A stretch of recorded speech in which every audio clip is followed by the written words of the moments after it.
Thank you. Hello, today I am blessed to be able to sit with Stacy T. Simmons, romance author, Christian romance author, of course, because that's what we do here. So Stacy, I'm going to just let you tell everybody a little bit about yourself and we'll just jump right in. Oh, thank you so much. Good morning, everyone. Thank you so much, Jennifer, for having me on your podcast. It's a blessing and an honor. I'm absolutely thrilled to be here. As Jennifer said, I write contemporary romance because y'all, I love love. And there's nothing more loving and beautiful than a contemporary romance novel. By day, I'm a special ed inclusion paraprofessional, which means that I am a Jill of many trades. I'll be in an ILA class one period, dart into a Texas history class the other, a history class after that, and then I end my day in advanced science. Now, please don't think that I'm some type of science expert. I am not, but it's more I'm there just to maintain some students in the class, make sure they don't have any questions or get totally lost and read the test to them, basically. By night, I write my books, and we've got one at home still. One flew the nest in June, lives out of state now. We have, okay, get ready for it. It's kind of a lot. One dog, two cats, and a former grumpy show bunny named Willow, who is almost 11 years old, but she's still rocking. Wow, I've never heard of a bunny that old. That's crazy. Neither had the vet the last time she went. Oh my gosh. Well, that's not too crazy. You know, we've had 4 dogs, 8 chickens, 2 cats, and the whole bit at one point. So, you know, there you go. So I have to ask you because I write full time and it's a struggle to keep up. How do you must be a night and a morning. I mean, how do you do that? Like at night, as soon as I have dinner, my mind is done. How do you maintain the ability to continue writing even at night? What I do, y'all, is if I can write 500 words in a night, I consider that a success. Then I'll roll over my writing time, usually to Saturdays. But my secret weapon is being that I'm an educator, I get summers off. So I pray super hard that I'll be able to get the words. And last year I was able to write the second novel. I would say 80% of it over the summer. This past summer, I'm on deadline. I have to turn it in before July 1st of 2023. I only wrote about 22 out of 55,000 words. So I'm kind of behind. So I need to start writing again at night after work. But I know myself and the Lord, with him as my co-writer, Right. it'll turn out okay. Well, that's something. So, so you're sitting down at night and writing, and you write on Saturdays, but you have a family and all that too. So how does that play into your, I mean, is your husband very understanding? Oh, he is. Oh my goodness gracious. He has been known to throw something into the crock pot so we can have dinner. I had a Zoom call a couple of weeks ago for the literature group that I founded, and he made a pot roast that night and all the trimmings. So I was very appreciative of that. And he'll do that, or he'll just say, I'll eat a sandwich, I'll eat something. You just keep on going. Wow. How long have you been married? Oh my gosh, older. We're older. We've been married 34 years. So I was gonna say longer than Moses was on the earth. Not quite. Not quite. You're a little short there. You're a little short there. And I will ask, because as a former teacher myself, our summers, we had a traditional modified tradition school calendar. So we were only off 6 weeks in the summer. Do you have more than 6 weeks off in your summer? We're lucky in Texas. Our last school day this coming year is May 20th. We don't have to go back until August, I believe it's 13th. So we've got a pretty good window, even though you have to do that professional development stuff. Yeah. The classes, a couple of them at least during the summer, but it's only 2 days. It's not bad. Wow. We got off mid-June and we're back before the end of July. Yes, it No. was bad. Well, then we had a couple weeks off during Christmas and a couple more at fall, but yeah, that was a California schools. They like to get their as many days in as possible. So yeah. Anyway, that gives you a little more opportunity for your writing. So that's really nice. And do you, as a teacher, you know, when I was a teacher, I came home and I was still grading papers until bedtime. Do you have to bring work home with you, or is it kind of left when you leave school? I'm fortunate in that a paraprofessional doesn't do the teacher grading or the teacher accountancy, but I do at the beginning of the year when I get my list of students, I do have to categorize what their needs are per their individualized education plan Right. and just kind of mentally do my checklist for when I'm in this class. Okay, these particular populations of students need this and that, and be aware of that. But I hate to say the poor kids, most of them know because the teacher will announce, it's not me, I promise, that I'm an author. So they're in a writing phase right now, which I know they're always an ILA in a writing phase, but a heavy duty one to kind of prep for next year's standardized test. So I'll tell them, all right, Mrs. Simmons, will you read this? I'll say, all right, I've got my editing hat on, y'all. I'm just letting you know. I try to temper myself and not act like it's one of my two critique groups that I'm in and reading their things, but Yeah, it's, that it's helps. fun. That helps. So you have the Briar Creek. It's a Briar Creek series, and your first book that came out already, it's out, is, I wrote it down here. I did. I promise I did. Promise for Faith. A Promise for Faith. So that was your first book. And when did that come out? That came out January 18th, 2022. Not that would count. And then your new book is coming out, just came out, because just so y'all listening to this know, we're recording this well before the podcast gets published because that's how it works. So her book at this point is not out yet, but by the time you get it, not only will it be out, but I will put a link in the show notes so you're able to get a copy of it if you would like. And it's A Journey for Hope. So tell us about those books and what inspired them. And well, first tell us, I want to know, Stacy, what inspired you to write? You already have a full day, full work, you've got life. What inspired you to want to write? And is it something you've always wanted to do, or was it just something that came up later in your life? Oh, that's a really good question, Jennifer. As a teenager, we're all moody and angsty and everything. I would write horrible poetry, y'all. I mean, just horrible. I didn't let even my little sister read it.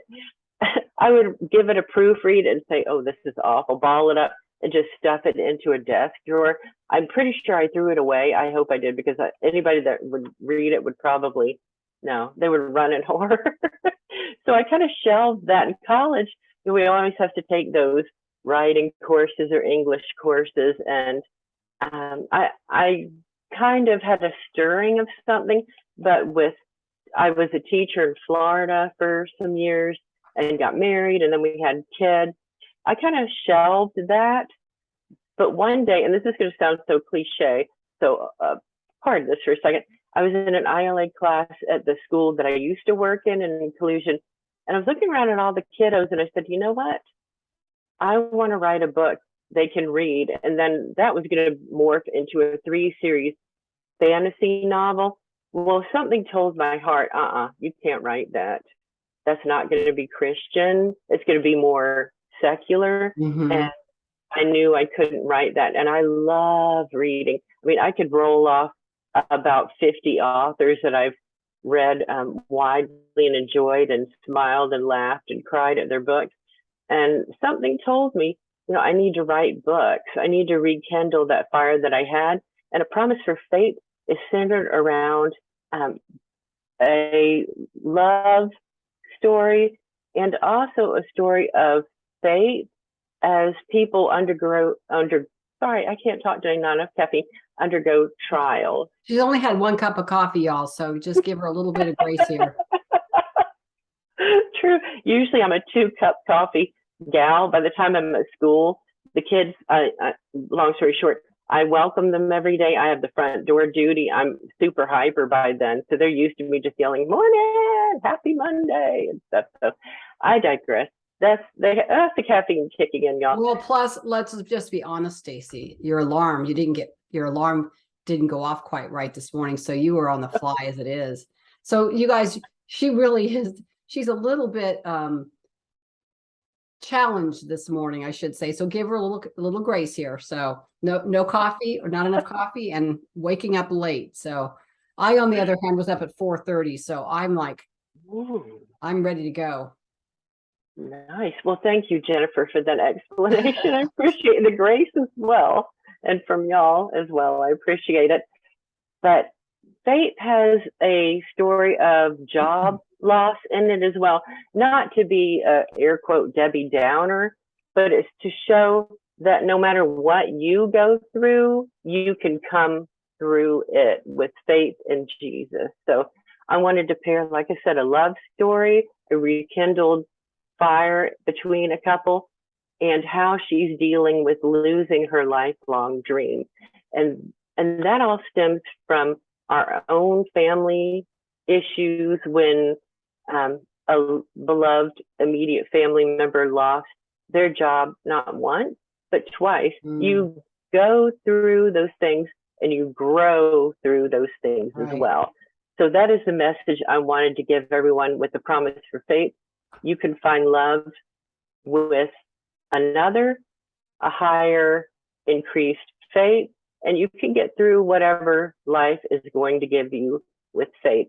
And then A Journey for Hope is another story about they're kind of friends, kind of not, and I don't want to give too much away, but they find one another in kind of a unique situation.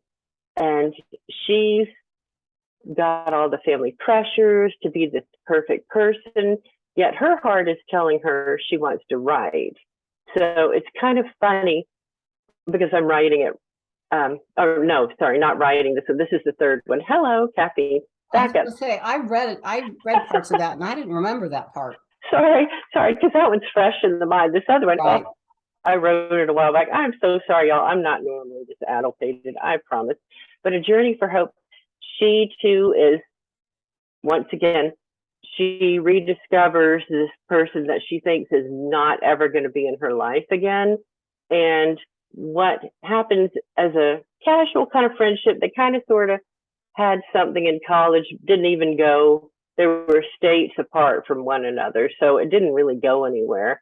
But she kind of sort of runs into him in a really unique way, we'll just say. And she's torn between living near her family in Florida or living near her sister and brother-in-law and their little ones, because she wants that bond with them as well. And her passion is teaching. She's an art educator, which was fun to kind of research what art teachers do. And then as an inclusion teacher years ago, I was in several art classes, and that was a lot of fun seeing the kids' artistry and their creativity. So I wanted to include it in this book. But she also has a passion for photography, which I knew nothing about, and that was fun to research as well. So she's trying to figure out how to meld those two things together, and can she? And dare she even hope that she has the talent to do that photography, because she's got a past hurt that she's got to overcome in order to do the photography side. So once again, it's a story of no matter what is keeping you from something you want to do in your life, when you let Jesus take hold of it, it's going to open up and it's going to provide hope, increase your faith, and you'll be able to walk the path that you're supposed to be walking in life. Nice. And it's also, of course, a romance, because like I said, I love love. Well, and you had commented, not to be a Debbie Downer on your first book, you commented that, you're talking about a job loss, but I mean, a book, any book needs to have conflict, and, it has to have something. I remember being in all the classes and conferences that I've gone to. I had one particular teacher, she's a well-known writer, Angela Hunt. Do you know her? Well, Angela Hunt said that your character it's a life or death situation, whether it's physical, emotional, or spiritual. They have to be facing that to make the reader really connect with them. So you have to have that. Without conflict, there is no story. It would just be people just going through life, everything is hunky-dory, not a problem. So I think in order for the characters to really, you want to get into the depth of their emotion, you need to reach deep into where their biggest pain and their hurts are, and then be able to write about it in a way that the reader is going to connect, I think. So I think, I'm not saying you're a Debbie Downer. I think you need to have that stuff in your books in order for them to be relatable, because people face job losses, people face loss of dreams, people face, physical ailments, or the loss of a loved one or whatever. And that's just life. That's how we live life. And yeah. Oh, I agree. If life didn't have any flavor, it would be quite dull. As in cooking, I mean, Faith was a test kitchen chef, and it later morphed into something even more beautiful for her that she had never even expected. You just have to have that little nugget of a hard time, if that makes sense, in order to grow in your faith. Well, we can't grow in comfort. I think it's very hard. Mm-hmm. I think we tend to take the comfortable times for granted and then forget to connect to the Lord in those times of ease. I think it takes the hard times for us to really grow. I mean, and it tests our faith in a way. We think we can handle anything until it hits. And how often do we crumple, and then after we agonize over it and they go, oh, God, and then remember to go to prayer. But I think it's not typical for most of us to take that first leap into faith. As soon as we see something hard coming down the pike, we tend to panic. So I think that's just life, Oh, very true. And sometimes, I don't know if you would agree with this, you walk in something because later on you're going to encounter somebody that's going through that circumstance. They might need just a hug, a warm word, prayer, something to assure them that, you know what, you're going through this now, but it's going to get better. Is it going to be perfect? Nothing is perfect, but it's going to bring a smile to your face and your heart later on. And then you, like you said, you'll see the steps that Jesus took in your life to get you out of that particular point. But you aren't effective for the kingdom if you have never experienced anything hard. That's what 2 Corinthians 1:3-4 is all about, is the comfort that we receive from the Lord, we then are able to give to other people in their time of need. So it's a passing it forward kind of thing, I think. And yeah, it's critical. I mean, how do you have empathy for somebody if you've never been through anything? You just can't. I think about my daughter when she was in just graduated high school at 17. She was in a car accident and had traumatic brain injury. And before that, she, 17 and 18-year-old girls, they can be a little hard to live with. The world revolves around them, and going through that experience with her and having the other end of it and seeing how it changed her to have compassion was a beautiful thing, Oh, wow. So I think that's important, that sometimes it's the hard lessons that get us to on track with where God wants us to be. So, yeah. True. Well, I'm sorry I went through that, but I'm glad you're in the other side. Oh, we are. Yeah. And I have found every difficult thing I have ever gone through, even horrible loss, God has blessed it in a way where I wouldn't change anything. I mean, there's a reason for everything. And if you can see it, sometimes we don't see it on this side of heaven, but I think there's a reason for everything. I think about that tapestry. If you look at a tapestry and how beautiful it is on a wall, if you were to flip it over and look at the back end of it, it's all knotted and threads are going here or there, and it's just a mess. That's our life, but on the front is what God is creating out of those messy knots and tangles on the back end. So I try to keep that in mind. Oh, I love that. That's a beautiful analogy, Jennifer. Oh my gosh. Well, someone told me that actually when I was in the hospital as my daughter was in a coma, and they were talking about their own mother who was in a coma as well. And we had talked about that. So I never forgot that. It was a good analogy, I thought. So you loved writing when you were younger, but it was in your words, it was horrible poetry. So when what was the click here? You're working as a special ed paraprofessional. You have a busy life. You have kids, right? Yes. At the time, They were in high school. Oh, Yeah, so high school kids, and so what made you sit down and just start writing? you know what? It really was. It's so funny to say. It really was that ILA class when I saw all the kiddos reading, and I always get excited when they're reading. I was the nosy Nelly saying, "Now, what are you reading? Tell me a little bit about it. I want to hear about it," because I would read the middle school books as well to make sure, They I were was versed, appropriate. especially, yes, and the students that I worked with, I wanted to make sure, okay, now what are they reading? Let's see what this is really about. So, and plus a general love of reading. But I think at the time it was, I call it a God nudging. Hey, Did you just go home and just start writing? I mean, what? I mean, oh, okay. Well, this is the scoop on that one. I did attempt to write I did pattern a loose plot for the 3 fantasy books because I'm still thinking, oh, I'm in the driver's seat. right. I'm going to do what I want to do. I. No. When you do I, Jesus is going to say, No, no, crap, no. we, me. When he convicted me greatly that I do not need to write any kind of crazy uranium fantasy teen morphing book, then I had the idea because it happened about the same time the job loss happened Hmm. of just helping people. And I'm not saying that first one, y'all, that first manuscript, this is embarrassing to admit, but I'll admit it to y'all. Y'all are friends. Um, I took it to American Christian Fiction Writers Conference. It had never been edited. My mother's literal 10 Sunday school friends in her little Sunday school class in Temple Terrace, Florida, read it. And one of them had been an English teacher. And she just said to me the sweetest words. It was so cute. Honey, I, I really like this story, but I think you need to study writing a little bit more.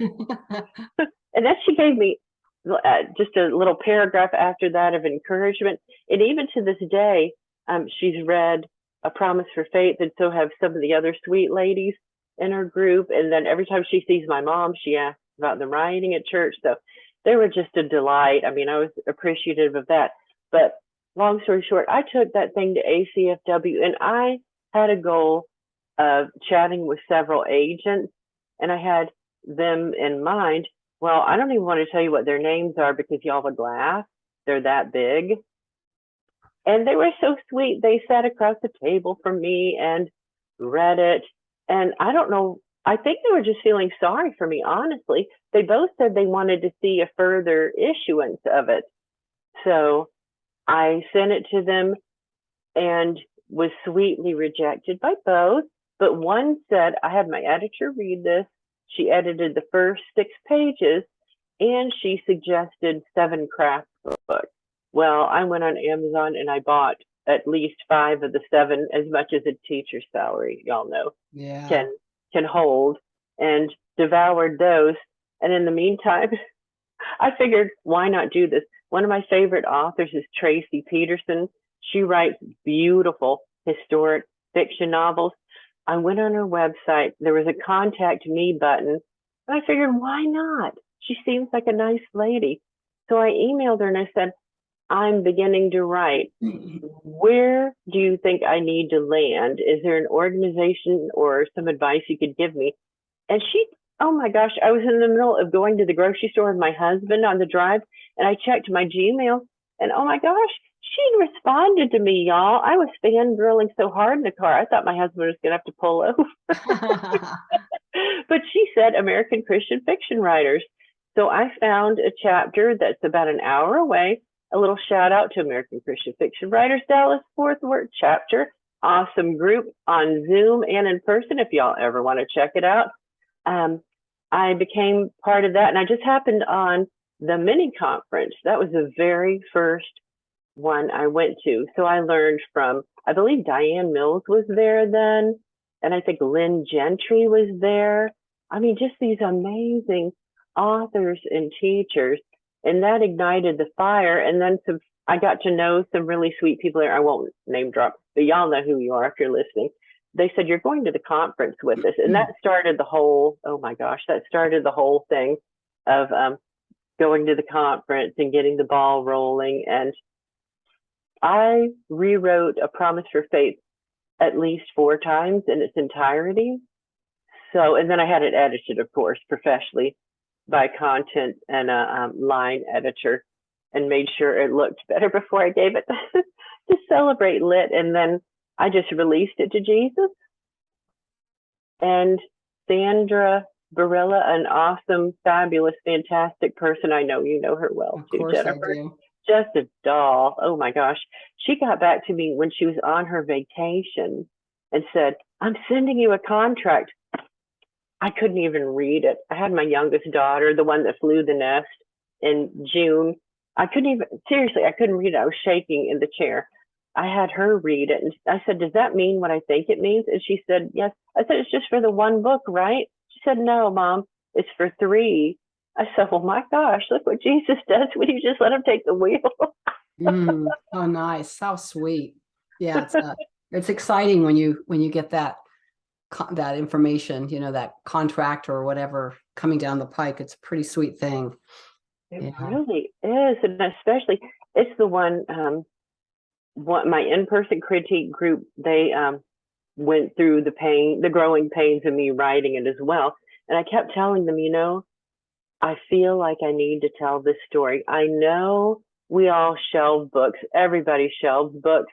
This was my very first book, and it wasn't even supposed to go anywhere, historically speaking. Right. But I knew Jesus wanted it to go somewhere, so I just kept persevering. So just keep persevering if you're a writer, and prayerfully work on it, and you just never know what's in store for it. Yeah, that's the thing, is you don't give up. If you have a dream, and if that dream is put on your heart by the Lord himself, then he's going to take it and add wings to it, and it'll go. So do you have anything else before we click off of here that you want to share, Stacy? It's been so nice just chatting with you, but we could do this all day. We really could. I just want to say thank you so much again, Jennifer, for having me. This has been so much fun. Oh my gosh. And thank y'all for your patience and your grace too with me, the rambling person. I'm pretty much like this with 2 cups of coffee. So what you get is me. How sweet. But thank you so much. Oh, you're so welcome. It's been a pleasure for me to be able to meet you face to face. And likewise. We just wish you so much luck with your next book. Like I said, it's coming out in January, but by the time y'all get this, we'll be in February. So you will have that opportunity. I'll put it in the show notes. I'll put Stacy's website in the show notes and a little blurb about her so you can connect with her more easily. Thank you so much for coming on, and God bless you, Stacy. Oh, God bless you too, Jennifer. Thank y'all. Take care. Take care. Bye.